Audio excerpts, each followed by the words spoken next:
Rete droga Sardegna Nord Italia, nuovi arresti. Vi siete mai chiesti quanto sia profonda la rete del crimine organizzato e come le droghe illecite raggiungano le nostre città, forse proprio a pochi passi da noi?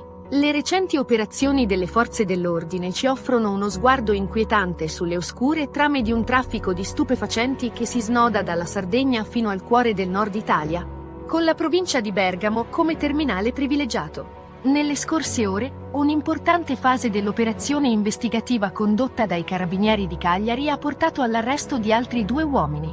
Questi fermi, eseguiti all'alba del 9 giugno a Porto Cervo e a Illorai, si inseriscono nel più ampio smantellamento di un'organizzazione criminale responsabile della coltivazione e del traffico di cannabis su vasta scala. Gli arrestati sono stati identificati come Jamel Ben Latif, un 23enne residente nella Bergamasca ma di fatto domiciliato a Porto Cervo, dove lavora come stagionale, e Francesco Puddu, un 40enne originario di Illorai. Entrambi erano già noti alle forze dell'ordine, o con precedenti penali. Secondo le indagini condotte dal nucleo investigativo dei Carabinieri, diretto dal tenente colonnello Nicola Piglia, i 2 avrebbero avuto un ruolo attivo e cruciale all'interno del gruppo. Si occupavano della produzione della marijuana, a partire dalla coltivazione. Curavano la prima lavorazione della sostanza. Gestivano l'intera logistica necessaria per spedire i consistenti carichi di droga sulla penisola. È emerso un sistema ben strutturato e incredibilmente adattabile. L'organizzazione era capace di creare coltivazioni decentrate e facilmente riconfigurabili nell'entroterra sardo. Questo permetteva loro di eludere i controlli e di mantenere una filiera produttiva continua e flessibile.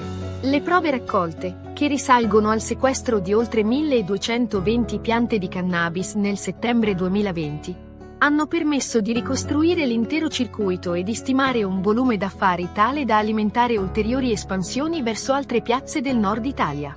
Le ordinanze di custodia cautelare in carcere, emesse dal GIP di Cagliari, testimoniano la gravità degli indizi di colpevolezza e la necessità di misure coercitive.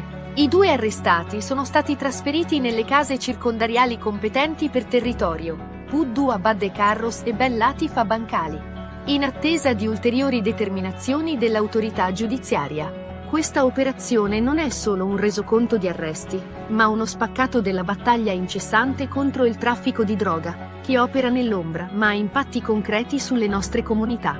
Ma cosa significa tutto questo per noi e quanto resta ancora da scoprire in questa lotta complessa e continua?